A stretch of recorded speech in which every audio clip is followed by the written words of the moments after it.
Mr. Rock on the mic.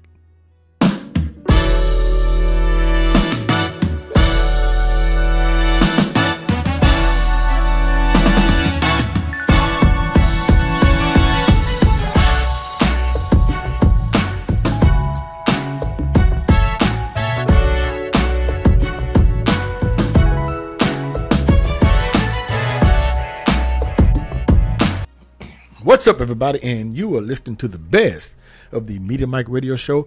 I am your host, the Media Mike Speaks, sponsored by New Justice Media, where we are the voice of the everyday citizen. The time is now 2 minutes past the hour here in Lone Star State. So let's get to this story before it is too late. All right, good people, can somebody tell me, ladies and gentlemen, what in the Sam Hill is going on with all of these corruption charges? What is going on with our politicians and our aspiring politicians? So as you see in this latest story,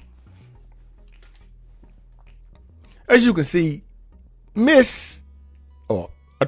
former attorney, Shelitha Robertson,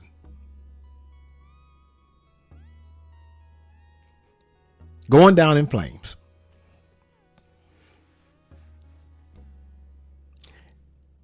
A former Atlanta lawyer, but they say, I guess they haven't revoked her bar license yet, or I can say in Atlanta lawyer, and business owner, previously employed by the city as a police officer and attorney, was found guilty of defrauding the federal government out of more than $7 million in a PPP loan, Paycheck Protection Program funds. You know, we had those during that lockdown.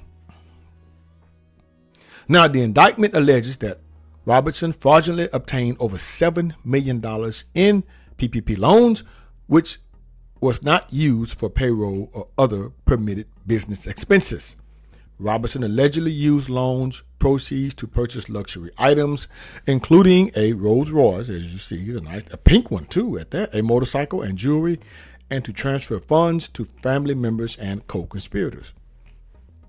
Now, prosecutors alleged Ms. Robertson used the funds for her business to buy the Rolls-Royce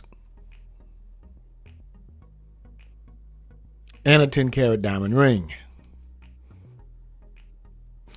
And the ring cost $148,000, among other things. I say again. Now, good people, is this the year of mass corruption? Or is it just me? Must be me. Now let's continue. Now, Robertson, of course, had denied grossly exaggerating the number of people employed by 4 of her companies in order to obtain millions of dollars in federal aid designed to keep small businesses afloat during the coronavirus pandemic. Now, she blamed her company's fraudulent 2020 PPP loan applications on her then friend and personal attorney and business partner that was also charged, Chandra Norton, who pleaded guilty in a separate prosecution. Now let's talk about Ms. Robertson's business. Hence, her company's business dealings are listed as such based on the amount of the PPP loans Ms. Robertson received for her companies known as she has Atlanta Custom Motors, Mo Griggs Contracting, Triton, and the Renee Group. Only the latter was operational at the time, with 13 employees, case records show. Now, what Ms. Robertson did was she listed a combined 427 employees and over $2.8 million in monthly payroll expenses. Prosecutors said the Renee Group's annual payroll cost $762,000 in 2019, a fraction of what Robertson claimed. Yes, she tried to defraud the government. Well, she actually did defraud the government, and they came for her. Now, a jury of 7 men and 5 women deliberated for about 13 hours over 2 days before finding Robertson guilty on 3 counts of wire fraud and single counts of money laundering and conspiracy to commit wire fraud. Robertson, who has remained on bond since pleading not guilty to the 5 charges, was immediately remanded into custody pending her sentencing scheduled for April 11th. Now, the federal prosecutor stated Robertson had threatened to kill Norton, the business partner, upon arrest, and separately threatened another person who subsequently filed a police report. You know what I think what happened here? You know what I think what happened here, good people? I think they cracked. I think they got to them first, and they turned her in. See, why would Miss Robertson threaten the business partner? She found out, they turned her in. They got to them first. That's what the feds do. If it's a group of y'all, they're going to get the weakest link. They're going to get the weakest link, and there was two of them. It was the Norton and whoever the other anonymous person was. So,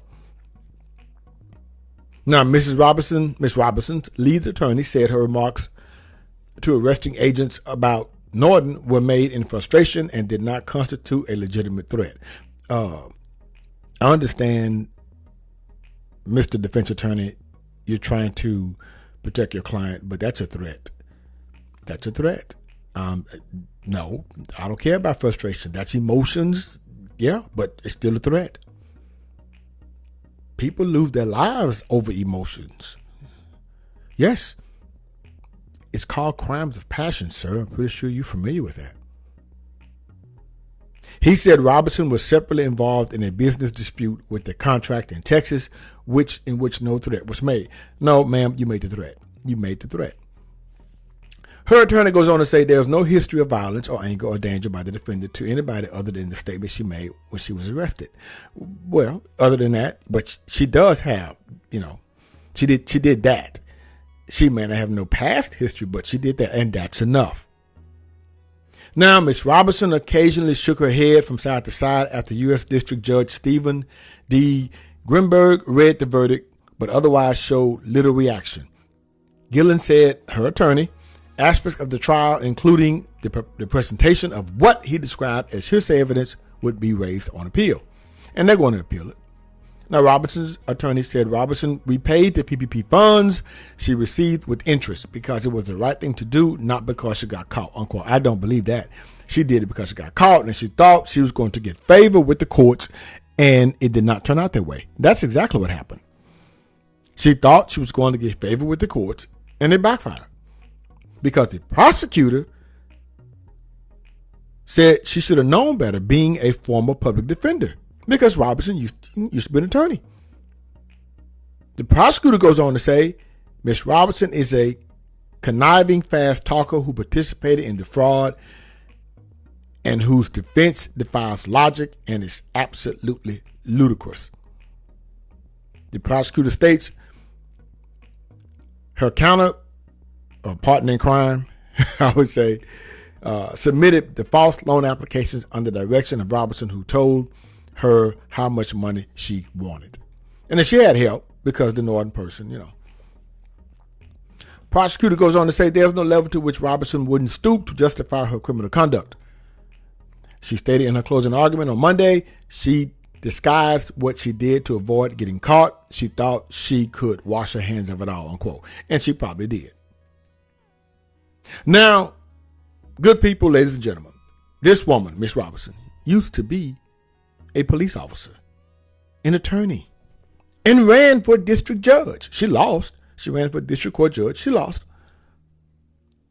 Now, after all that legal training, it appears what she learned is how to commit fraud. Wow. A total disgrace to her profession.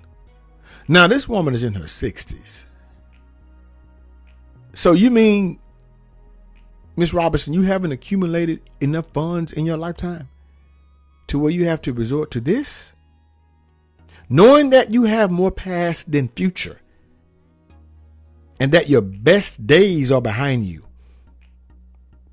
you decide to go all out and do this.